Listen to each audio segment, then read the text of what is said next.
ನಮಗೆ ಆಹಾರವು ಎರಡು ಮೂಲದಿಂದ ದೊರೆಯುತ್ತದೆ. ಒಂದು ಸಸ್ಯ ಮೂಲದಿಂದ, ಒಂದು ಪ್ರಾಣಿ ಮೂಲದಿಂದ. ಸಸ್ಯ ಮೂಲದಿಂದ ದೊರೆಯುವ ಆಹಾರ ಪದಾರ್ಥಗಳು. ಸಸ್ಯಗಳಿಂದ ಧಾನ್ಯಗಳು ದೊರೆಯುತ್ತವೆ. ಜೋಳ ಒಂದು ಆಹಾರ ಪದಾರ್ಥವಾಗಿದೆ. ಅಕ್ಕಿ ಒಂದು ಸಸ್ಯ ಮೂಲದಿಂದ ದೊರೆಯುವ ಆಹಾರ ಪದಾರ್ಥ.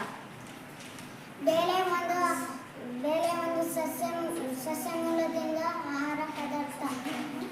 ಗೋಧಿ ಸಸ್ಯ ಮೂಲದಿಂದ ಪಡೆಯುತ್ತೇವೆ. ತರಕಾರಿ ಸಸ್ಯಗಳಿಂದ ಪಡೆಯುತ್ತೇವೆ. ಸೌತೆಕಾಯಿ ಒಂದು ಸಸ್ಯ ಮೂಲದಿಂದ ದೊರೆಯುವ ಆಹಾರ ಪದಾರ್ಥಗಳು. ಟೊಮೆಟೊ ಸಸ್ಯ ಮೂಲದಿಂದ ಪಡೆಯುತ್ತೇವೆ.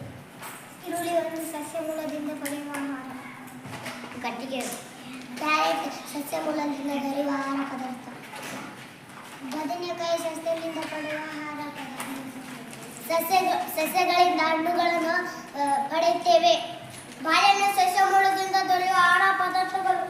ಸೇಬುಹಣ್ಣು ಸಸ್ಯ ಮೂಲದಿಂದ ದೊರೆಯುವ ಆಹಾರ ಪದಾರ್ಥಗಳು. ಮಾವಿನಹಣ್ಣು ಸಸ್ಯದಿಂದ ಆಹಾರ ದೊರೆಯುವ. ಕಿತ್ತಳೆ ಸಸ್ಯ ಮೂಲದಿಂದ ದೊರೆಯುವ ಆಹಾರ ಪದಾರ್ಥ.